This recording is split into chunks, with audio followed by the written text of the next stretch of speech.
let's talk about fast food. As you know, Lewis, I am famous for nothing having to do with this show, but for having gone, at this point, I believe it's about 15 years without having been to a McDonald's. As you know, that's really what I'm known for. Yes. And McDonald's nutritionist Cindy Goody is saying that McDonald's food is actually healthy. I don't believe that that's the case, and we'll talk to you about why that is not the case. But just days before a study came out from the Center for Science and the Public Interest, McDonald's decided that they were going to put their nutritionist out to say, hey, our food's not really that bad.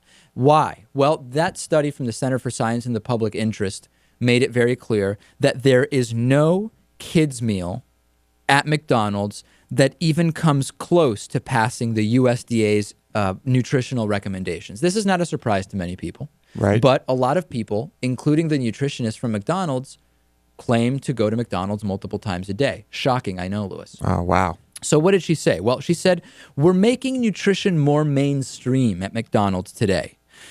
She noted that in the past few years, McDonald's has added oatmeal, chicken sandwiches with buns that boast 8 grams of whole grains, and a new Happy Meal with apples and a smaller portion of fries. Also, chocolate milk at McDonald's used to be 1% fat.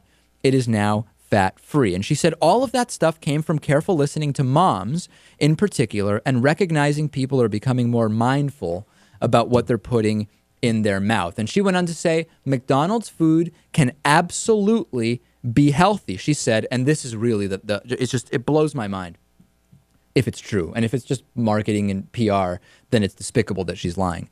I'm a mom of a 2-year-old, and I gained the prerequisite 30 pounds, and I was able to lose all that baby weight. I don't have a fast metabolism, and I eat at McDonald's once or twice a day. Really?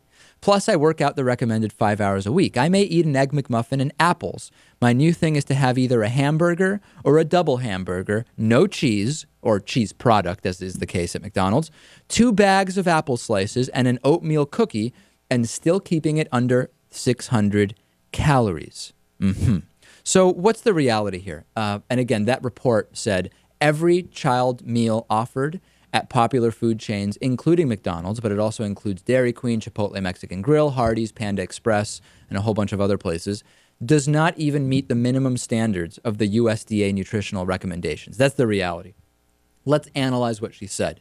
Why would anyone go to McDonald's only to get some apple slices and an oatmeal cookie? I might be wrong about this, Lewis, but those are food items anybody can just bring along with them anywhere that they go. In other words, it's kind of, it's disingenuous to say, it's not that bad at McDonald's because you just got to get bags of apples. Right. People are going to McDonald's, Lewis, to buy bags of apples. Doesn't make any sense. No. Everything she's saying is completely ridiculous. But you know what? She's paid to say it. And I really doubt she believes it. If she does, that's really sad, and I feel really bad for her kid. But, I mean, this is really no different from the multiple stories we talk about politicians saying, well, you know, there's really no evidence that this chemical is bad for people, right, or that, you know, that air pollution is bad for people.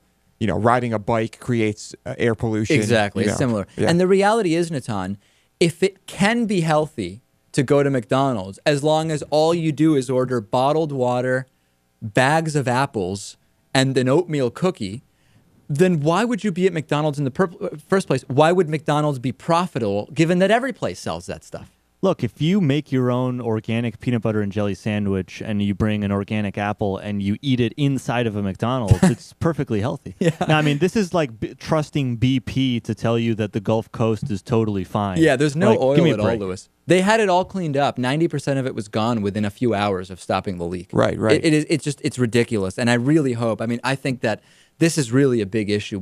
People have to understand you've got to avoid this stuff and that there are alternatives that are also cost effective. Yeah, people are learning very slowly, but people are learning.